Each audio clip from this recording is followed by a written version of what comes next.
In this video, we'll show you everything you need to know to pair and unpair a Yale lock. Let's start with pairing a lock. First, navigate to the property and unit you'd like to add the lock to. From there, select Add/Remove Device. You'll start by setting up a master code on your lock. On the lock keypad, enter the gear key, then 1, then the master code, which is provided here in Brivo Smart Home. Finally, press the gear key to finish setting up the master code. The device can now be paired with the gateway. Select Add Device.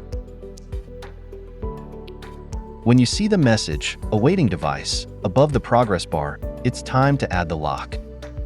On the lock, enter in the master code, followed by the gear key.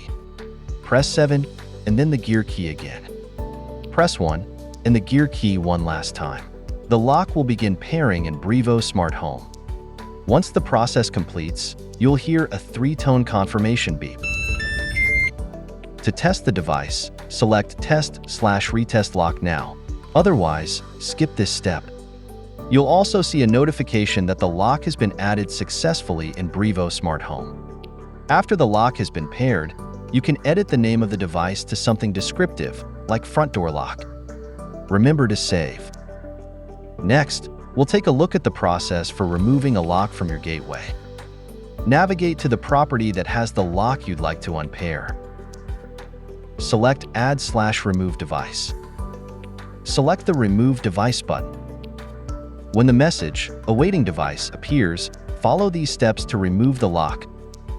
First, enter the master code, followed by the gear key. Press 7, then the gear key once again. Once the Yale symbol turns red, press 3, then the gear key a final time. When the lock has been removed, you will hear that 3-toned confirmation beep. You'll also see a notification that the lock has been unpaired successfully in Brivo Smart Home. Select Done, and the process is complete.